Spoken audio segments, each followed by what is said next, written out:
Who did you hate racing the most? Like, who did you hate coming up on? Oh, dude. Barsha, man.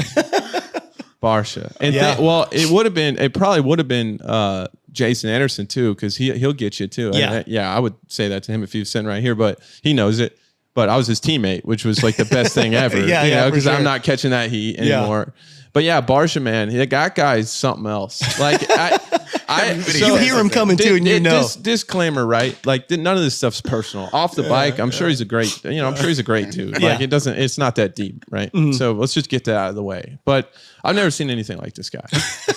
I really haven't. Like if you say like this year, right? He cleaned me out at San Diego in a heat race for like no reason. He's cleaned me out, I don't know, 10 times. I don't think I've ever taken him down one time. Right? Yeah. He's a type, he'll clean you out say you're at a week-long event, he'll clean you out 3 days in a row.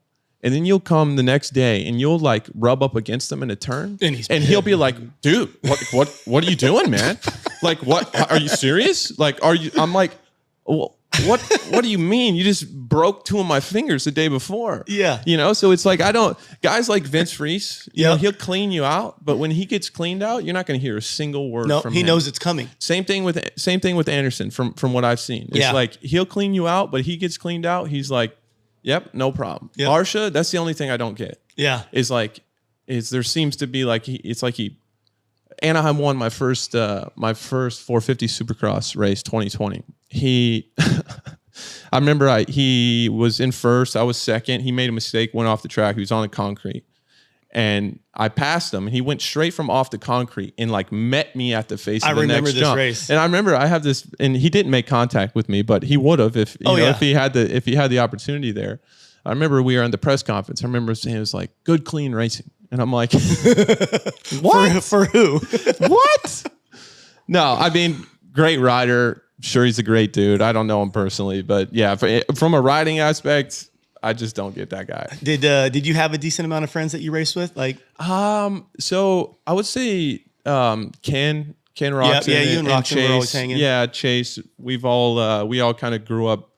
We had the same training program, same trainers for a while, so we spent a lot of time together. But I never really got too close to other racers, to be honest. There's a really, it's a very gladiator like mentality. Yeah. You don't want to have no feelings towards someone when you come up on them. And like, you see somebody like everybody loves Plessinger, right? Yeah. Like great dude. And that's a guy you see on the podium. That's who he is. Yeah. Like that's who he is all the time. That's why everybody loves him. And he can be broing people down, right before the gate drops and everything, everything's all cool. And I just, like, I see that and I'm like envious of that, but I've just never been able to kind of put myself in a space where I guess I want to do that. Like, that's just not, I always had to kind of keep it separate in my mind. It felt too intense for me. Yeah, for sure. I totally get that. Yeah. But what about you? How was the freestyle scene? Like, I was cool with everyone. I hated a few people. Really? Like, and I don't know, like I've never heard this. I would always get pissed off at certain riders when they would beat me, but it wasn't their fault. Like, now that I look back, and my wife actually called me out on it one day,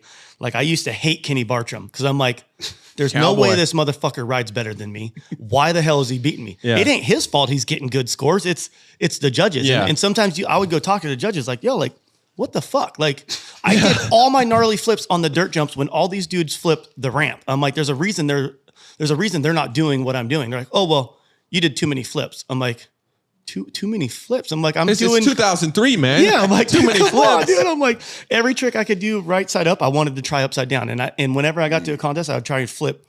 I always wanted to flip the gnarliest jump before anyone else did it, just to be like, fuck you, I'm here. That's like tight. Just to like set the record straight. So like towards like the end of my career, me and Nate Adams, like I went to Nate one day. We were always riding together. It was like right when I remember I jumped on his bike. I was riding a Honda and I jumped on his Yamaha when he had a factory Yamaha at the time.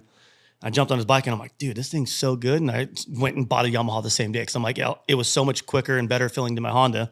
And then I told Nate one day, I'm like, dude, we should ride together every day. I'm like, because at the contest right now, me and you were always like first, second, and third. I'm like, so if we have a contest in the backyard, we're pushing each other every day. Like when we get to the contest, whoever wins is going to be who rode better that day. Yeah. So for a few years, me and Nate Adams would show up to an event. You always got to write your name down when you wanted to go out for practice. And me or Nate would get there early as hell and we'd put our name dead last. We're like, we want to ride last. Because you would get 2 practices and then qualifying was the next day. So we would always go scout the track and be like, all right, we're going to flip this, this, and this, but don't flip it to our last practice. Because we could do it during practice where everyone else had to do it in their run. Damn. Right. So we would always like strategize certain things like, hey, I'm going to flip this thing for sure if you want to flip it.